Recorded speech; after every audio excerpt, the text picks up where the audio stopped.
Finding great candidates to hire can be like, well, trying to find a needle in a haystack. Sure, you can post your job to some job board, but then all you can do is hope the right person comes along. Which is why you should try ZipRecruiter for free at ziprecruiter.com/zip. ZipRecruiter doesn't depend on candidates finding you. It finds them for you. Its powerful technology identifies people with the right experience and actively invites them to apply to your job. You get qualified candidates fast. So while other companies might deliver a lot of hay, ZipRecruiter finds you what you're looking for. The needle in the haystack. See why 4 out of 5 employers who post a job on ZipRecruiter get a quality candidate within the first day. ZipRecruiter, the smartest way to hire. And right now, you can try ZipRecruiter for free. That's right, free at ziprecruiter.com/zip. That's ziprecruiter.com/zip. ziprecruiter.com/zip. Welcome back, curious minds, to the Little Word Podcast. In our previous episode, we began unraveling the enigmatic tale of Yamashita's treasure, diving into the dark corridors of history and the hidden vaults of wartime secrets. We introduce you to Ben Balmores, a young Filipino valet whose life took an extraordinary turn as he crossed paths with a Japanese prince, entwining his fate with one of history's most intriguing legends. Today, we pick up where we left off. Get ready to delve deeper into Ben's captivating story, uncover the friendships and promises forged in the crucible of war, and explore the relentless quest for hidden gold that drove men to unimaginable lengths. We'll shed light on the shadowy figures behind these tales and the impact of their actions that resonate through time. So, sit back, relax, and join us on this next chapter of our journey as we continue to uncover the hidden vault of Yamashita's treasure. This is Little Word Podcast, where the strange and the fascinating come to life. During the war, Ben Balmores served as a young Filipino valet to a remarkable Japanese prince. This prince had a crucial role in overseeing the construction, inventorying, and sealing of all Imperial treasure sites in the Philippines. Despite being highly educated and occasionally sentimental, the prince spared Ben's life in a dramatic moment, leading him out of Tunnel 8 just before it was blasted with dynamite. Ben's early years were spent in the steamy lowlands of Pangasinan, where his parents worked as laborers. However, he spent much of his childhood at his uncle's home in Dulao, attending school at the local Catholic church in Bambang. Here, he learned to read, write, and speak some English under Father Disney's guidance. Apart from school, Ben worked in the paddies with his uncle, tending to crops throughout the seasons. Being Ilocano, Ben and his family spoke the Ilocano dialect, setting them apart from most Filipinos who spoke Tagalog. The Ilocanos had a presence not just in Bambang but also in places like Baguio and Manila, where they had their own communities and networks. When Ben was turning 17, the Japanese invasion of the Philippines began, placing his family directly in the path of the invading forces. In January 1943, Ben Balmores found himself cutting sugarcane with his family to make sugar, rum, and hard candy for their own use. Assigned to gather dry bamboo for a fire, Ben headed to a nearby hill where giant bamboo grew. As he worked, Japanese soldiers suddenly surrounded him, their guns drawn and pointed. Frozen with fear, Ben crouched behind a cartwheel as a soldier demanded to know what he is doing there. Colonel Adachi, the commanding officer, interrogated Ben in Tagalog and then in Ilocano, asking about the road to San Antonio Barrio. Ben, feeling scared and trapped, pointed in the direction but refused to guide them without his father's permission. The soldiers then insisted on going to Ben's father, who reluctantly agreed for Ben to lead them. During their journey, Ben was terrified, convinced he would meet his end. Tears streamed down his cheeks, catching Colonel Adachi's attention. Surprisingly, Kim Soo, a young man with a shaved head and a friendly smile, reassured Ben that they meant him no harm. They altered their plans, returning to Ben's home briefly before heading to San Fernando, their main camp. Along the way, they encountered a distressing scene where 2 soldiers were attempting to rape a village woman. Kim Soo intervened swiftly, using his samurai sword to stop the assault and ordering his men to take the offenders into custody. He showed kindness to the woman, ensuring her safety and reprimanding his soldiers severely for their actions. Arriving at the camp in San Fernando, Kim Soo commanded respect from everyone. with Colonel Adachi addressing him simply as Kimsu. Ben, curious about this enigmatic figure, only received the name Kimsu from the colonel, leaving Ben puzzled yet intrigued by this mysterious leader. Kimsu led a vast team of skilled professionals and soldiers in the San Fernando camp, overseeing the meticulous task of hiding war treasures. Ben, initially assigned as Kimsu's personal attendant, found himself tending to various aspects of Kimsu's daily life, from cooking and cleaning to ensuring his comfort. Despite the challenging circumstances, Kimsu showed kindness and respect towards Ben, valuing his sincerity and dedication to his family. Ben observed the harsh treatment meted out by some Japanese officers and soldiers to Filipinos, especially POWs and slave laborers. However, Kimsu stood apart with his gentle demeanor, avoiding violence and displaying elegance in his interactions. He often spoke softly, requiring attentive listening. But there was more to Kimsu than met the eye.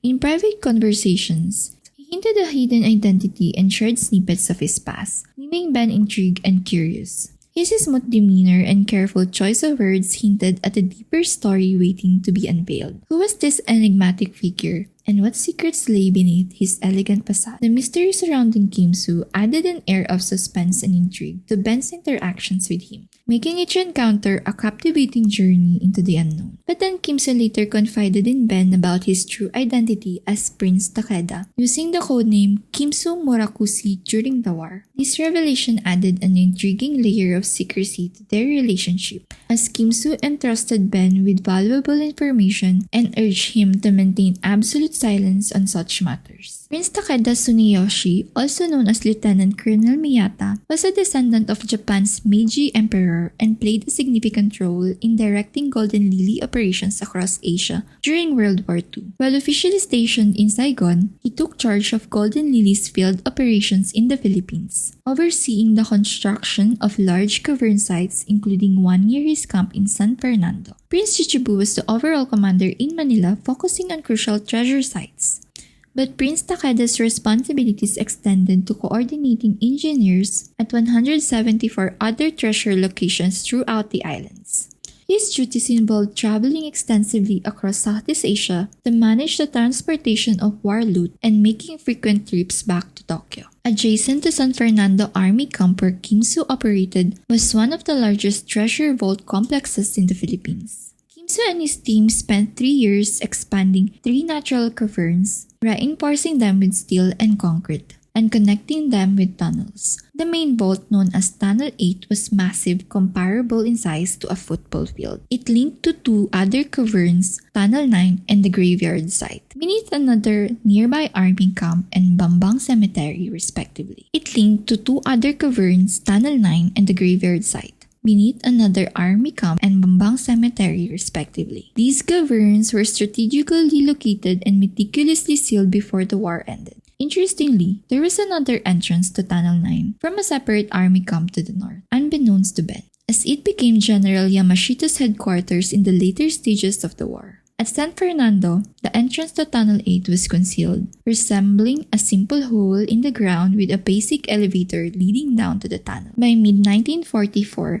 the Allies were gearing up for an invasion of either the Philippines or Formosa, or modern-day Taiwan, with a massive American fleet gathering at Hollandia in New Guinea. It was clear that Japan would face a fierce battle to maintain control, particularly over Luzon. General Shigenori Kuroda was relieved of his duties in the Philippines, and the renowned General Yamashita Tomoyuki was appointed to defend the northern Philippines at all costs. This defense was crucial to preventing attacks on strategic locations like Guam and Okinawa, whose loss would pose a direct threat to the Japanese home islands. Yamashita was a fascinating figure embodying the complexities of Japan's militaristic culture. At first glance, he appeared to be the epitome of Prussian militarism, with a robust physique and a stern, impassive demeanor. However, beneath this facade, he was a moderate who opposed the extreme militaristic tendencies in Japan. In a notable incident, he stopped an assassin who had targeted a dangerous fanatic within the military hierarchy. Yamashita gained immense popularity in Japan after his remarkable victory at Singapore early in the war, which made him a revered figure but also drew envy and resentment from figures like Prime Minister Tojo. Consequently, Yamashita was sidelined to Manchuria for a significant part of the war. However, by mid-1944, with the changing political landscape, Yamashita was sent directly to Luzon, Philippines, in hopes that his strategic prowess could turn the tide. He arrived in Manila in October 1944, albeit too late to significantly impact the course of events.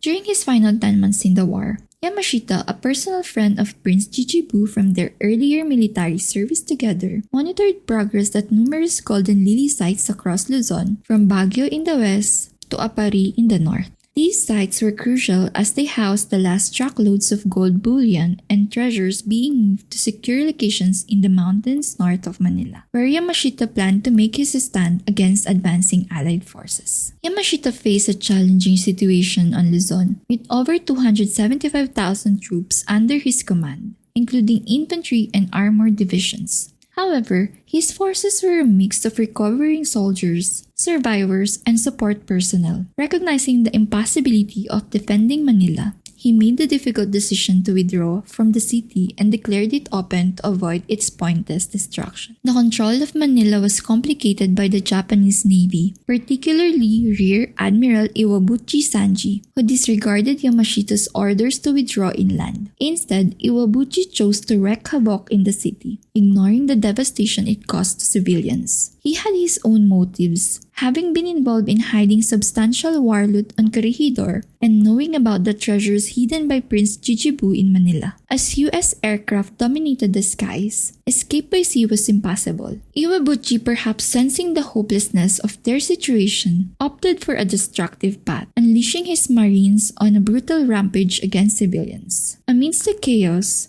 Iwabuchi vanished through the tunnel network beneath Intramuros, and his fate remains shrouded in mystery. Although officially declared dead, rumors suggest that he may have escaped, leaving out his days under an assumed name in Japan. Meanwhile, Yamashita's defensive strategy in the mountains north of Manila was centered on a triangular perimeter anchored at Baguio, Bambang, and Bontoc. These strategic points were accessible only through treacherous routes, allowing his forces to entrench and defend against Allied advances. Meanwhile, Ben's relationship with Prince Takeda or Kimsu took a significant turn as he was initiated into a blood oath ritual. This ritual involved a symbolic act of cutting their little fingers and letting their blood unite on a battle flag, signifying their loyalty and secrecy. Ben was bound by 3 strict rules. Never speak of Prince Chichibu, never disclose Prince Takeda's true identity, and never reveal the locations of the treasure sites to anyone, including Americans, Filipinos, guerrillas, Chinese, or even other Japanese. To ensure Ben's future security, Kimsu revealed that he had hidden 2 steel trunks filled with gold. As a reminder, 2 blue dots were tattooed on Ben's hand, representing each trunk. The following day, they visited Pinkian Bridge, where soldiers had prepared a pit beneath a massive mango tree. Using carabao, large steel boxes filled with gold bars were lowered into the pit. When opened, Ben saw chunks of gold cut from 75 kilobars, filling the trunks entirely. Speaking in Japanese, Kimsu conveyed to Ben that the gold was a token of appreciation for his service, offering him lots and lots of gold. This gesture cemented their bond and the secrecy surrounding the hidden treasures. Kimsu informed Ben that they would sprinkle the boxes with poison and seal them. After the war,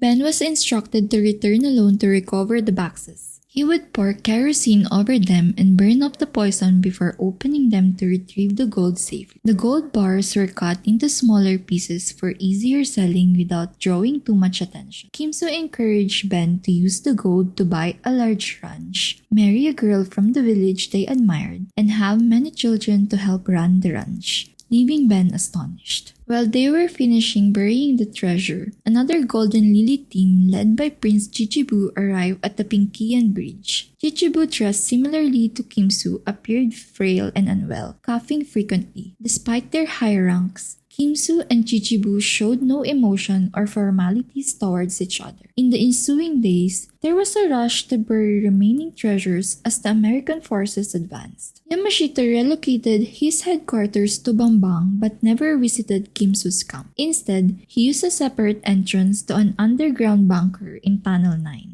The preparations for a last stand at the Kiangan Pocket were also underway, using slave labor supervised by non-combatant personnel. By May 5, 1945, American forces were advancing swiftly into the mountains, prompting Yamashita to abandon Bontok, surrendering 2 corners of his defensive triangle. He regrouped his troops between Bambang and Bagabag, directing them towards the Asin River leading to the Kiangan Pocket.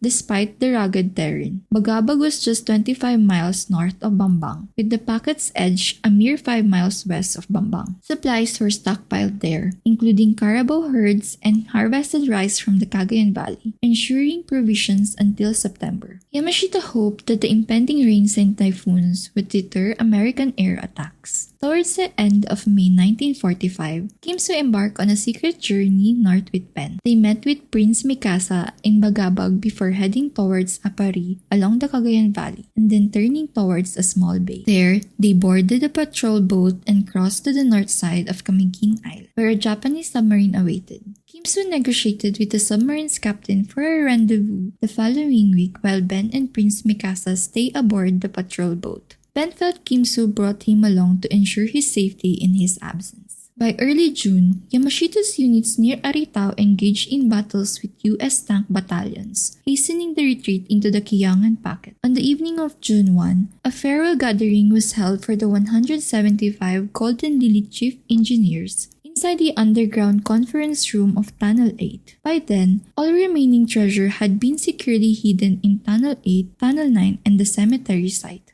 brimming with gold bars. Ben, accompanying Kim-soo, witnessed the engineers indulging in sake, toasting and shouting banzai amid the festivities. Meanwhile, around 200 slave laborers were confined in the cemetery site chamber, guarded by Japanese soldiers with heavy machine guns. Kim-soo, the architect of this underground fortress, spent an hour with the engineers before taking Ben on a final tour of the complex. They navigated through connecting tunnels, marveling at the stacked gold bars and other treasures. Kim-soo warned Ben about wires that could trigger dynamite explosions. Returning to the farewell party, Kim-soo delivered a stirring speech, commending the engineers and expressing gratitude in the emperor's name, prompting more enthusiastic banzai shouts. As the clock approached midnight, General Yamashita arrived and insisted that Kim-soo exit the tunnel while ordering Ben to remain inside. Kim-soo vehemently refused, citing his oath to personally escort Ben out. Reluctantly, Yamashita acquiesced, leading Ben to the surface while Kim-soo followed. Yamashita departed without a word, leaving Kim-soo and Ben to hurry away. Suddenly, Ben heard what he thought was an aerial bomb and instinctively sought cover as massive explosions reverberated throughout the ground. The following day,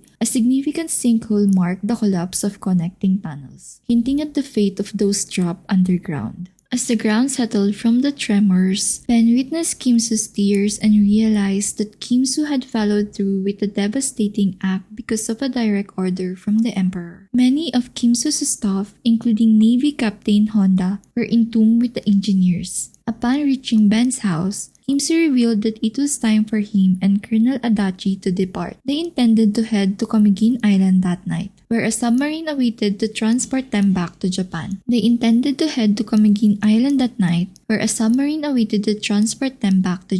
Despite the darkness, Ben could discern tears in Kim-soo's eyes, prompting his own tears.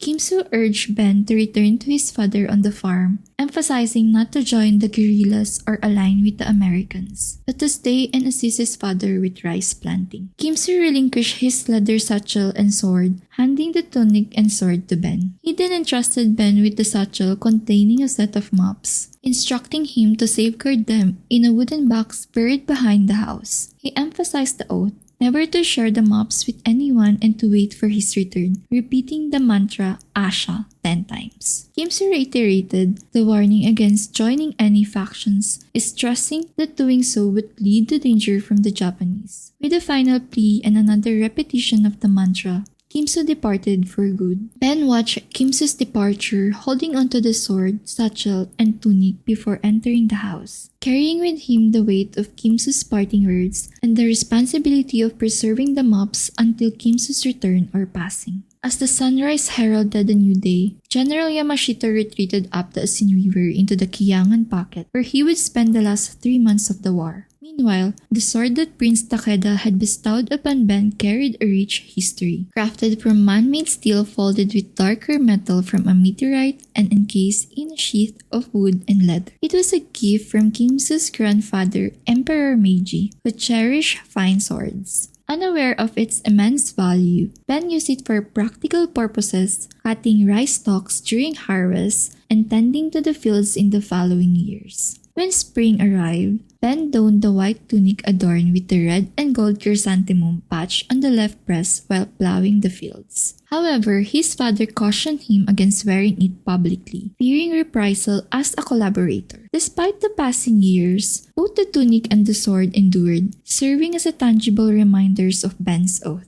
Throughout this time, Ben remained faithful to his promise, preserving the maps and honoring Kimsu's instructions. On September 2, 1945, following Japan's formal surrender, General Yamashita Tomoyuki emerged along a mountain trail, his samurai sword in hand, as he approached American lines to surrender himself and his staff. The past month had been only a 3-mile advance by American forces, and Yamashita appeared worn and thinner, having endured the siege in the Kiyangan pocket, which had taken a heavy toll in terms of men lost. Despite the hardships, Yamashita did not opt for ritual suicide, expressing his belief that doing so would shift blame onto someone else. As Yamashita and his staff approached the American Reception Committee, led by Military Police Major A.S. Hack Kenworthy, there was a significant moment.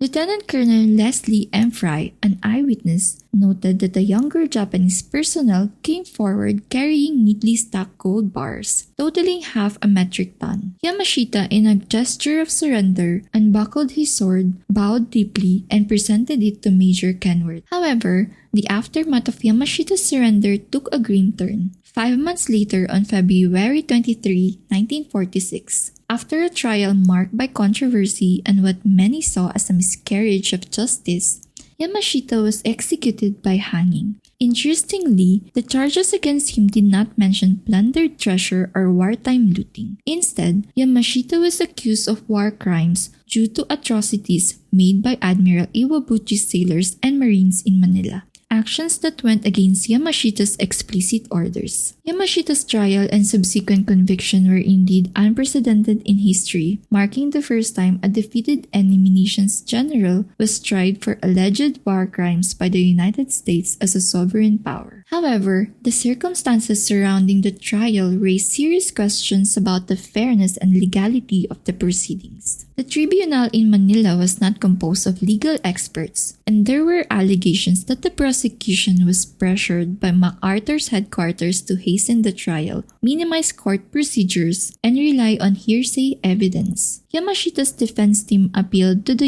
U.S. Supreme Court, where 2 justices denounced the trial's conduct. Justice Murphy criticized the rushed trial, lack of time for adequate defense preparation, and the absence of proof linking Yamashita to recognized violations of war laws. Justice Rutledge also criticized the departure from legal traditions and warned against establishing oppressive precedents. Despite these criticisms, Yamashita's conviction was upheld, and his subsequent appeals, including one to President Truman, were unsuccessful. Many believe that Yamashita was unfairly treated due to MacArthur's desire for revenge and to salvage his reputation. However, there were indications of a hidden agenda behind Yamashita's trial and execution. The case of General Yamashita serves as a controversial and complex chapter in the history of wartime justice, raising important questions about legal standards, fairness in trials, and the potential for political motivations to influence judicial processes.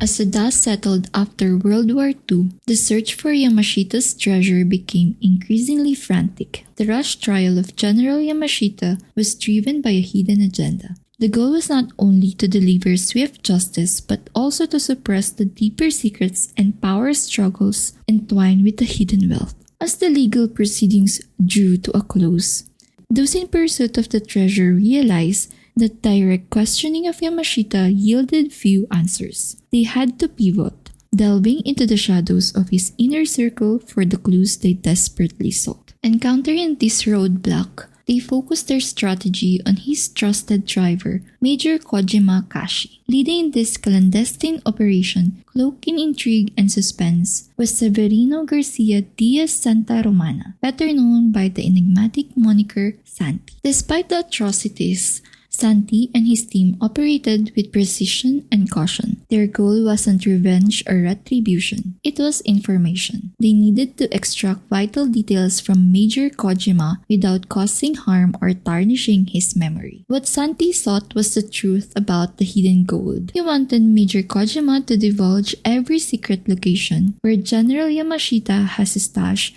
bullion and other treasures over the past year. Santi needed specifics, the exact entrances, the layout of each site, and a detailed account of any booby traps lurking within. The fate of vast fortunes hung on these revelations, and Santi was determined to unlock every hidden secret. The denial of Santa Romana's existence by the Philippine government today is nothing short of calling a living legend a myth. His legacy, however, lives on through the testimonies of his family members, his brother, mistresses, and children. Their accounts, coupled with tangible evidence such as tombstones, documents, tapes, videos, and eyewitness testimonies, paint a vivid picture of a man who is more than just a legend. The truth is substantiated by marriage licenses, confirmations from senior CIA officials, the Marcos family, Santi's business associates, bank records, and legal battles spanning over 6 decades. These irrefutable pieces of evidence stand as a testament to Santa Romana's existence and his vast wealth, which includes cash and gold bullion stashed in banks across the globe. Santi's efforts in recovering gold became the cornerstone of many secret funds, including the enigmatic M Fund. He held the key to America's golden lily recoveries until the arrival of Ferdinand Marcos, who usurped Santi's position and became the new custodian of these clandestine treasures. Santa Romana may be a shadowy figure to some, but to those who know the truth, his legacy is as real as the riches he safeguarded. The period following Santi's completion of recoveries in 1947 marked a significant lull of 2 decades before Ferdinand Marcos initiated similar operations. However, in the late 1950s, a subtle yet unmistakable resurgence occurred as small groups of Japanese individuals quietly returned to Philippines under various guises. Some purportedly came to search for the remains of the deceased soldiers for Shinto burial rites in Japan. Tokyo extended its assistance to the Philippines, offering ostensibly free infrastructure projects such as irrigation systems and roads that often took peculiar routes through mountainous terrain. Additionally, Japanese salvage companies appeared on the scene, offering to clear the clutter from Manila Bay and restore its battered waterfront. In the course of their activities, they salvaged sunken ships laden with bullion, cleverly disguising their gold retrieval efforts. Japanese corporations also undertook construction projects in seemingly random locations across the Philippines, building factories that required extensive excavations. These factories, once operational, employed Filipino workers assembling electronics like TVs, tape recorders, computers, and household appliances, which were then shipped back to Japan in unusually heavy crates. Although the CIA was aware of the smuggling of gold bullion out of the Philippines through these covert channels, they chose not to intervene, allowing the intricate dance of intrigue and deception to continue unabated. The beginning of Marcos's involvement in gold recovery was marked by happenstance. Upon learning about 2 Japanese individuals digging in Ilocos Norte, the home province of the Marcos family, in search of their own hidden stash, Marcos took swift action and confiscated their gold biscuit bars. This incident served as a catalyst for Marcos' deeper interest in the realm of hidden treasures. As a shrewd and ambitious politician, Marcos actively sought out connections and information about Santi's clandestine recoveries. Leveraging his legal background, Marcos positioned himself strategically within Santi's operation, known as the Umbrella, gradually gaining influence and control over certain aspects. By the time Marcos ascended to the presidency in 1965, he had established significant ties, including a direct approach from the Japanese underworld figure Sasakawa Ryochi. Sasakawa proposed joint efforts in recovering war loot, setting the stage for Marcos' expanded role in the world of hidden treasures. In 1971, Marcos seized an extraordinary treasure that would later become world-renowned. A Filipino locksmith and amateur treasure hunter named Rogelio Roger Rojas ventured into a Japanese army-dug tunnel and stumbled upon a breathtaking solid gold Buddha weighing an impressive 1 ton. This Buddha, with its distinct Burmese style, had been taken from a Buddhist order in Mandalay, symbolizing centuries of accumulated wealth. The aftermath of Rojas' recovery unfolded into a saga of intrigue and legal battles, culminating in a landmark court case before the Supreme Court of the State of Hawaii. The trial record of Roger Rojas and the Golden Buddha Corporation versus Marcos revealed astonishing details and concluded with a historic $43 billion civil award, marking it as the largest civil award in judicial history. The comprehensive findings of fact from the trial, supported by extensive evidence including testimony, transcripts, documents, photographs, and depositions, remains an unparalleled testament to the hidden treasures and their complex journey. The discovery of numerous documents within the Presidential Security Command archives following Marcos's downfall shed a light on intriguing secret contacts in Tokyo involving a figure referred to as Lord Ichibara or Lord Ichibara. This happened a quarter of a century later, specifically in 1968. In Tokyo, when Lord Ichibara confided in Colonel Villacruz's about the optimal strategy for obtaining a complete set of the Golden Lily treasure maps for President Marcos. Ichibara proposed that locating Paul Giga would be key to this endeavor.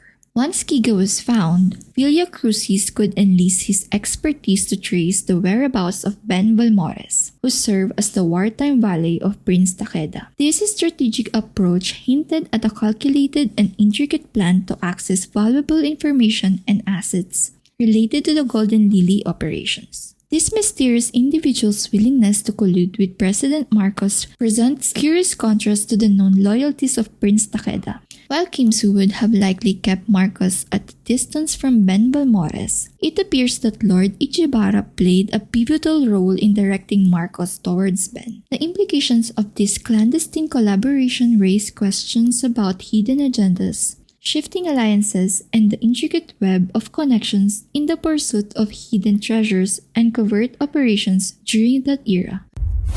When Giga knocked on Ben Balmores' door in Dulao in January 1969, Ben had no idea who he was. Giga claimed that they had spoken during the war at various Golden Lily sites, where he supposedly helped with inventories. Ben knew this was false since only Prince Takeda did inventories, and he had never seen Giga before. Giga insisted he had worn a Japanese uniform and couldn't be remembered among all the soldiers. Ben sensed Giga was devious and unreliable. Later, Ben discovered Giga was telling people he had been the prince's valet and he had the true maps. Giga offered to show people where to dig for a $1,000 monthly retainer. Giga stayed in Dulao for weeks, trying to win Ben over. Ben pretended to speak only Ilocano, but Giga switched to Japanese, claiming to be an emissary from President Marcos who wanted Ben's maps to leave Filipinos out of poverty. Ben doubted this due to Marcos' evil reputation. Finally, Giga threatened that if Ben didn't hand over the maps, soldiers would take his family to Bilibid prison to be tortured and killed. Ben still refused. Frightened for his family, Ben remembered his oath to Kimsu. He had sworn to guard the maps for 30 years and only 7 years remained. Despite no contact from the prince for 23 years, Ben had never revealed Kimsu's real name.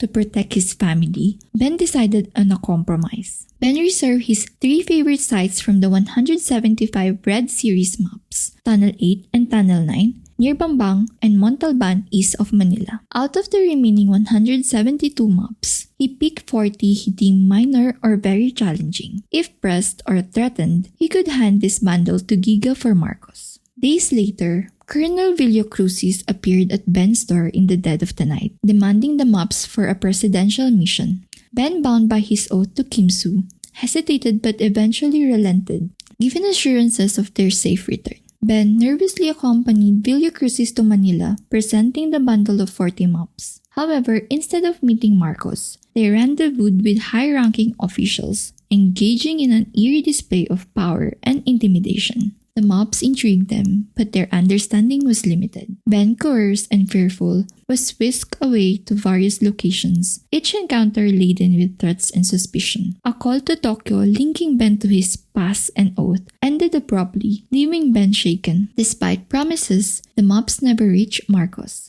Villacrucis kept the bundle for study, sparing Ben but instilling a constant sense of fear. This chaotic episode marked the onset of Marcos's aggressive gold recoveries. Armed with the elusive Golden Lily maps, they underestimated the complexity of their endeavor, embarking on a tumultuous journey filled with secrecy and miscalculation. For Ben, who knew the locations of all the gold vaults, life in Dulao and Bambang followed the cyclical pattern of wet rice planting and harvest. One exception was his friendship with Roger Rojas, a Baguio locksmith who periodically hunted for bird loot in Bambang. Over the years, Ben and Rojas grew close, and one day, Ben gave Rojas a golden lily map revealing a network of tunnels behind the Baguio hospital. Rojas discovered the gold Buddha and a magnificent gold model of the Cathedral of Ras, crafted with exquisite detail and featuring a clock where the original stained glass window should be. Rojas gave the cathedral model to Ben as his share. The treasure, believed to have originated from Vietnam, was the work of a master goldsmith and would have fetched a high price at auction. However, when Ben saw the fate that befell Rojas after the gold Buddha discovery, he reburied the cathedral model in his yard. Later, General Fabian Ver learned from Paul Giga about Ben's possession of the gold cathedral and sent thugs to his house, threatening his family until he handed it over. 10 years later, the only thing Ben still possessed was a Japanese campaign medal, a gift from Kimsu. Everything had been stolen, confiscated, or lost. Reflecting on his dealings with Marcos and his cronies, Ben lamented, "All they ever gave me was cigarettes." Despite the birth of children and the constant flow of treasure hunters, Ben remained poor. Ben wasn't the only eyewitness. There were POWs who survived, Taiwanese slave laborers who escaped, Filipinos, and even few Americans like John Ballinger who saw the Japanese hiding gold. A family that owned pasture land at the Indiana state was rumored to have made a recovery, becoming VIPs in Bambang. They built a 3-story building in town and started a cable TV business using 3 large satellite dishes. Despite being present at all 175 Imperial sites, Ben remained poor.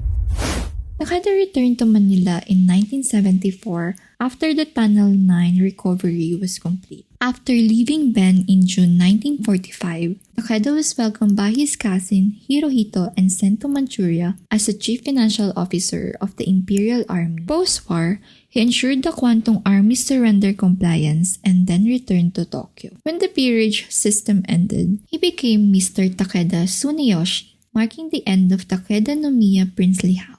To avoid Allied seizure, Takeda sold his estates, keeping only a ranch in Chiba Prefecture. He tried his hand at business with the Takeda Knitting Machines Company, which failed. Once the Americans left, he resumed his aristocratic lifestyle. Money was never an issue due to his contributions to Japan's wealth. Preferring the countryside, Takeda spent most of his time at his Chiba ranch, raising thoroughbred horses. He became president of the Japan Olympic Committee in 1962 and an International Olympic Committee member from 1967 to 1981, a tradition continued by his son. A profile of Takeda in the Japan Times in April 1964 described him as relaxed, free from self-consciousness and tension, radiating warmth and friendliness. He adhered to principles of truth, fairness, and goodwill, making him a model of royalty. In 1974, Takeda flew to the Philippines after Japanese struggler Second Lieutenant Onoda Hiro was discovered on Lubang Island. Onoda, who had been hiding since 1945, engaged in guerrilla warfare for 30 years. believing the war was ongoing despite leaflets stating otherwise. When found by Japanese explorer Suzuki Norio in February 1974, Onoda still carried his rifle, 500 rounds of ammunition, and hand grenades. Onoda refused to surrender unless his commanding officer released him. Ben knew this officer was Prince Takeda, who had ordered Onoda to guard a treasure vault on Lubang Island during the war. When Onoda was found in 1974, Japanese officials including Major Taniguchi Yoshima and Prince Takeda arrived to persuade him to surrender. Recognizing Takeda on TV, Ben realized the prince had come to release Onoda from his duty. Onoda returned to Japan shortly after. Claiming difficulty adjusting to modern Japan, Onoda was sent to a Japanese-owned ranch in Brazil, where bodyguards ensured no one questioned him about the Lubang treasures until they were recovered. Sasakawa led the Lubang recovery disguised as developing the island into a luxury resort for a wealthy Japanese tourist. President Marcos made Sasakawa an honorary citizen for his donations and efforts to improve Japan-Philippines relations, though nothing was mentioned about sharing war loot with Marcos. Although Prince Takeda did not visit Ben after the war, he sent Colonel Kasabuchi in 1984. While Ben was temporarily living in Manila, Kasabuchi arrived in Bambang with a heavy suitcase. An old man resembling a sumo wrestler, he struggled with the heat and held tightly to the suitcase. He asked Rangho, a tricycle driver, to take him to San Fernando to find Ben Hamin, a former valet to a Japanese prince during the war. Despite spending the day searching and refusing help with the suitcase, Kasabuchi couldn't find Ben, who was well known in the nearby barrio of Dulao. Frustrated and unsuccessful, Kasabuchi returned to Manila with the suitcase, and Ben remained poor. Before we conclude, it's important to note that the topics discussed in this episode are based on historical events, research, and interpretations. While efforts have been made to present accurate information, historical narratives can be complex and subject to differing viewpoints. The views and opinions expressed here are those of the speakers and do not necessarily represent all perspectives. We encourage listeners to explore diverse sources, conduct their own research, and form their own informed opinions. Remember, history is often a tapestry woven from multiple threads, and understanding its complexities requires ongoing learning and critical thinking. The Pursuit of Yamashita's Treasure, Hidden Beneath the Veneer of Glittering Gold, is a tale woven with threads of secrecy and deceit, a haunting echo of a darker history that remains largely untold. Beneath the surface of a grandeur lies a narrative of human suffering, moral erosion, and the relentless thirst of power and wealth. War, with its indiscriminate devastation and unquenchable greed, set the stage for a clandestine dance of ambition and treachery. The Imperial legacy, personified by Prince Chichibu and the Golden Lily operation, bore witness to the depths of human ambition, where loyalty shifted like sand and promises were veiled in the shadows. In the shadows of power, friendships like that of Ben Valmores became casualties of a relentless pursuit. His oath to Kimsu, a promise forged in the crucible of war, stood as a testament to the enduring human spirit amidst the chaos of greed and power struggles. The struggle for control over Yamashita's treasure unleashed a torrent of hidden agendas and murky alliances, where the line between right and wrong blurred in the quest for untold riches. Leaders, architects of deception, wove a web of intrigue and deceit, shielding the true cause of their ambitions from the public eye. The impact of war, not just in terms of lives lost but in the erosion of morality and integrity, resonates through the annals of history. The treasure hunt became a battleground where the human toll was swept aside in the pursuit of ephemeral wealth and power. This hidden history, obscured by the veils of time and secrecy, invites us to question what we know and what lies beneath the surface. The struggle for Yamashita's treasures serves as a stark reminder of the high price paid in the pursuit of power and wealth, a narrative that continues to echo through the corridors of history, urging us to uncover the truths hidden in the shadows.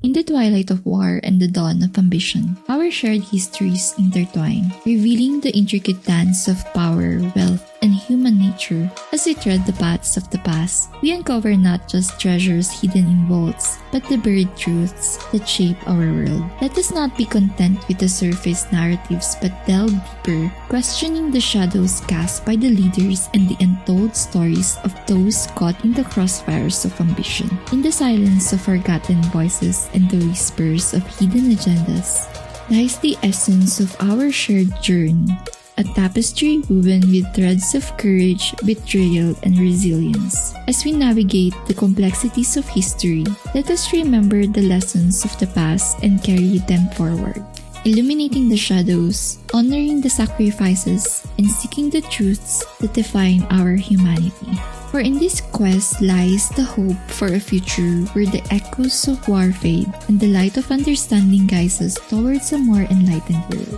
As we conclude this chapter of history, let us ponder what other untold stories lie beneath the surface. Join us in our quest for knowledge and truth as we explore the mysteries of our past on the Lyric Podcast. Don't forget to subscribe for more intriguing episodes and share your thoughts with us. Together, let's uncover the hidden layers of our world and embrace the complexities that shape our journey through time. Thanks for listening.